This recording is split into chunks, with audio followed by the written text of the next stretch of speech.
Why, hello there. What is up, folks? It is me, Lyric, coming at you with another video, I guess. And it is currently the 29th of January, and I have read, let's see, 9 books this month. 9 whole books. It's pretty good for me. So today, what we're going to do is talk about them. Let's discuss, debrief the books that I've read this month. Why? I don't know, because that's what you do on BookTube, I guess. But yeah, we're just gonna sit and chat about the books that I read in the month of January. If we're being honest, January was a weird month for me. I started off the month thriving, doing the best I ever have. The month ended a little bit lower, but I'm still doing pretty good. Excited for what this year is going to bring reading-wise. My goal for books for this year was to read 50 books in the entirety of 2022, and I'm already at 9 out of 50. So, might have to bump the goal up a little bit. Who knows? We'll see.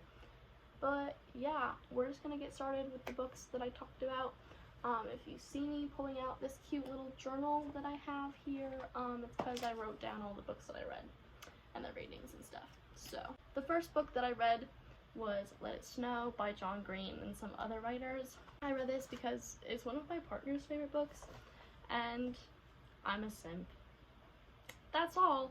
If you've seen the movie Let It Snow on Netflix, I will warn you that the book and the movie, while theoretically the same, are two very different experiences, and so I watched the movie before reading the book, which is something that I don't usually do, but I did.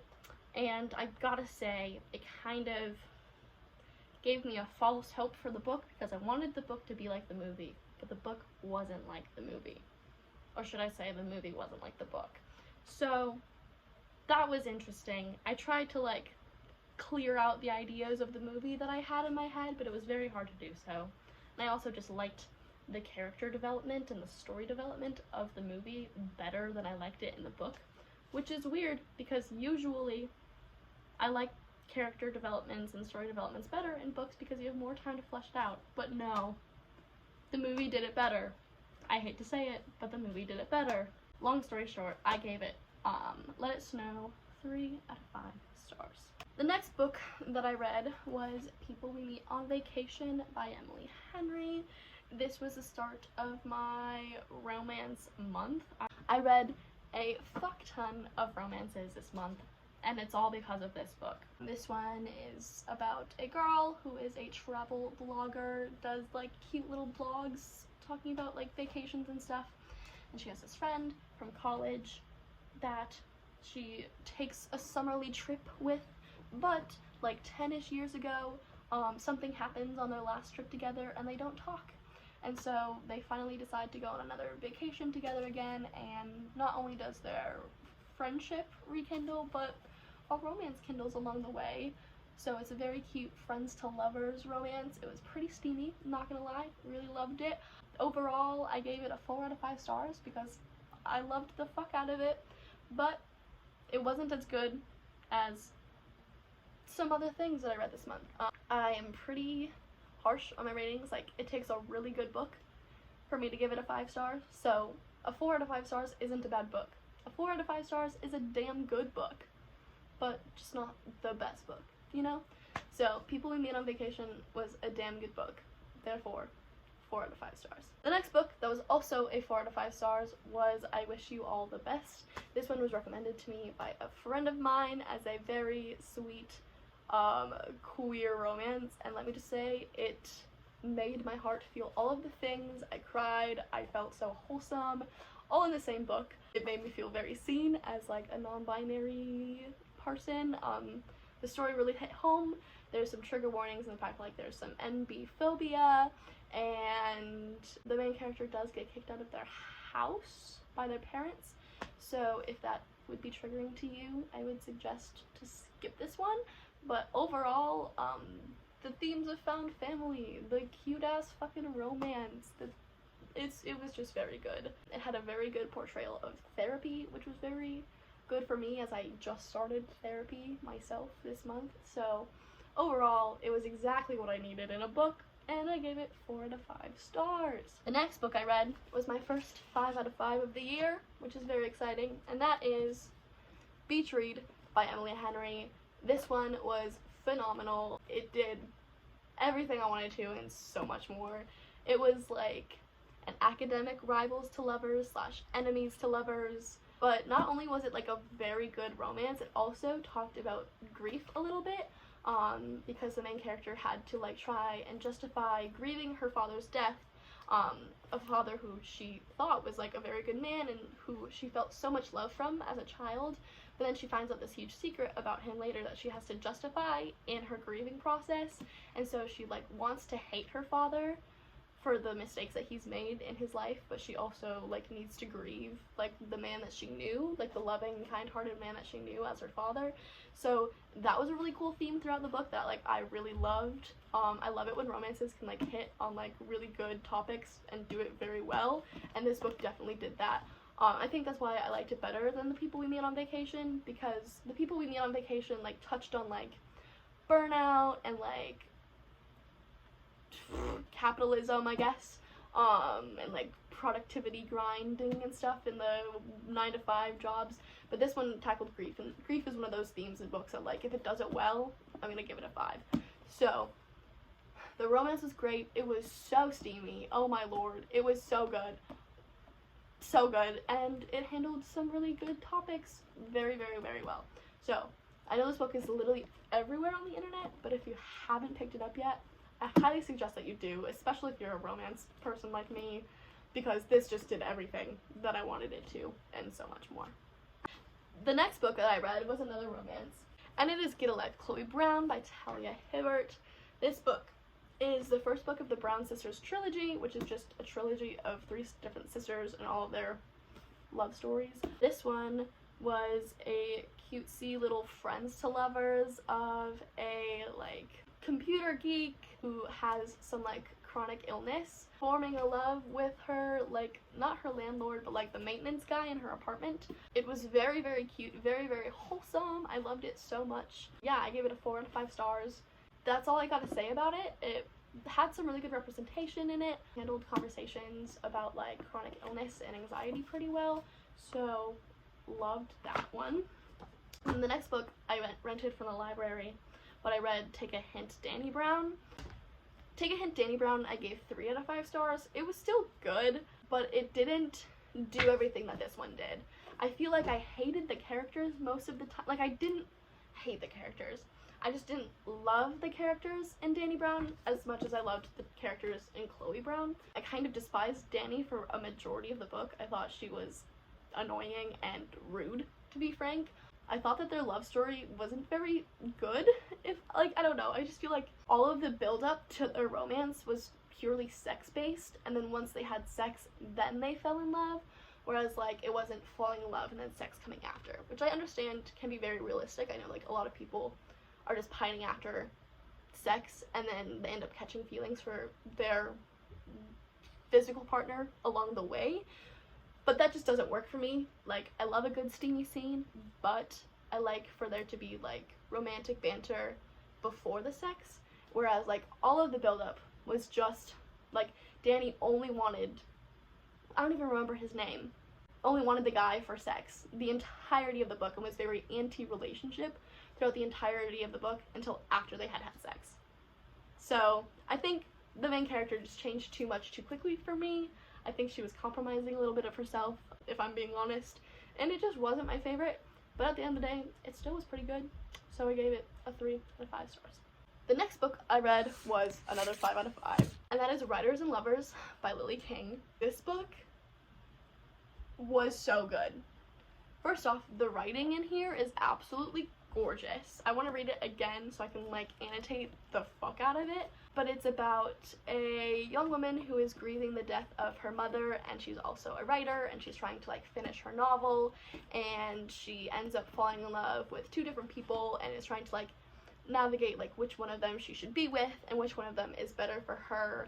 Books about writing books usually aren't very good, but this one was so good. Like, not only did it explain like life in a very insightful way, in a very beautiful way, and like grief and falling in love and just everyday life as like a millennial, but it also like tackled like writing in a very beautiful way and was very introspective when it comes to like the way that King described writing, and I loved that a lot as somebody who is a writer myself. And so this book was just so good. This is definitely one that I'm going to come back to anytime I feel like writer's block or I'm a little bit dry in my creative juices.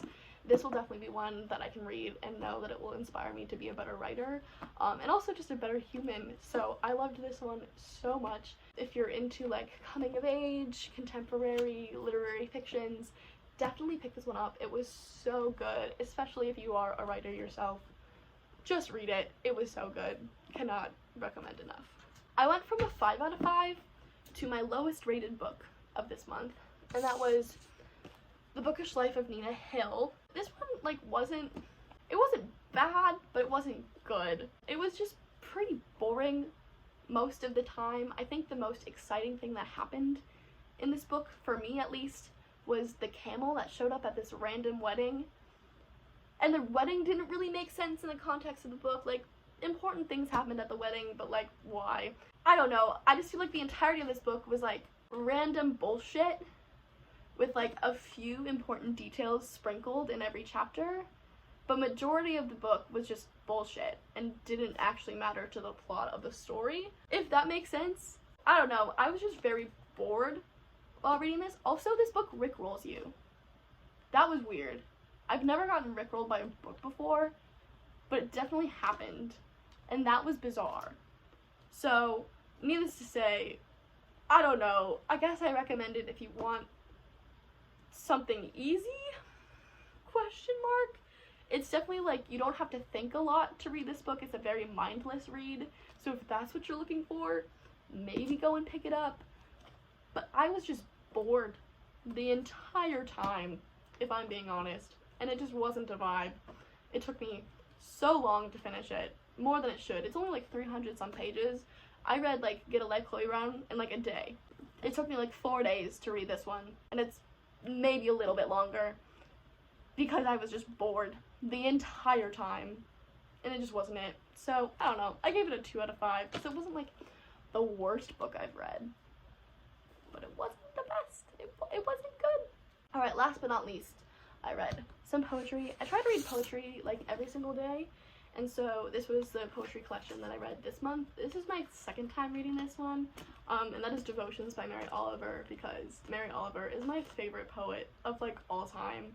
Wild Geese is my favorite poem of all time. And so I reread Devotions and like flagged all of the poems that like really mean a lot to me, and I annotated the fuck out of it. And so yeah, I reread Devotions this month. I read like a couple a day. Some days I didn't read any at all. Whatever. I just kind of like read through it at my own pace. And it was very good. I highly recommend reading Mary Oliver's poetry. Doing so has actually like helped my mental health dramatically. Like I feel like reading poetry every day has like helped my mental health a lot, but reading Mary Oliver specifically just gives you like a whole new sense of life and outlook on life that makes you more grateful. And like to me, I think poetry is just like stripping all of this shit away and just appreciating life in its simplicity, and that is Mary Oliver's poetry to me. Like it just strips all of the bullshit away and just like allows you to focus in on a very specific thing and devote all of your attention to it. And it was just so beautiful and really introspective, and I really loved it. This is definitely one that I'm going to be coming back to like again and again and again in my entire life. And I think this copy of Devotions is one that I'm gonna like keep my entire life, and I cannot wait for like my grandchildren to like find it and to go through my little tabs and to read my annotations and to like read Mary Oliver's poetry. Like I just think that that would be like the most beautiful thing ever, because this book, this poetry collection, is just so beautiful. So if you are into poetry, or even if you're not into poetry at all, Mary Oliver was the poet that got me into poetry. I was so scared of poetry my entire life because I had really awkward experiences with it in high school. Like I just never really understood it, and I think it's because the poetry was being taught to me in the wrong way. So if you like read poetry not for the reason of understanding it, but to help you understand yourself. Like I don't read poetry to understand the poem, but I read poetry to help understand myself. And I think once I made that distinction, and I found Mary Oliver's poetry, it's so easy to read. It doesn't require a lot of brain power or thinking. It's just really beautiful snapshots of life. that just made me a poetry person. So whether you're a poetry person or not, pick up something by Mary Oliver, but especially devotions. So yeah. So overall, I had a pretty good reading month this month. I mean, I read 9 books. Most of them were 4 out of 5s or 3 out of 5s, with 2 5 out of 5s and 1 2 out of 5. So I think that's pretty good for me, actually. Pretty successful reading month. Next month I will be reading A Little Life, so we'll see how that affects my reading trajectory. I might go into a reading slump after reading A Little Life. I might just keep crack-a-lackin'. Who knows? But considering I am substantially ahead of my reading goal for this year, I'm not too worried if I go into a reading slump. But then again, reading is like my escape. It's my safe place. It's my happy place. So hopefully I don't go into a reading slump. But needless to say, that's what I read in January. Thank you so much for watching this video. If you liked it, feel free to subscribe. I do like mostly bookish content, but also I just kind of like give y'all a peek into my life, I guess. I'm trying to think of like more non-book related videos that I can kind of sprinkle in here, just to like get to help you guys get to know me a little bit more. And yeah, so if that sounds interesting to you, feel free to subscribe, feel free to comment, follow my Instagram, follow my Goodreads, you know, all that good jazz. I would really just love to like build a community on here and on Bookstagram as well. My Instagram account is the same like thing as my YouTube, so I just really want to create a cute little community here, where we all just like love books and Taylor Swift and oat milk lattes and plants and I don't know, life. The beauty of the simplicity in life is just what life is all about. So if you want to join our cute little family, subscribe here, follow me on Instagram, whatever. Let's be friends. Like, genuinely, I need more friends. And yeah, that's all for today's video. Thanks so much for watching. I love you lots. Bye.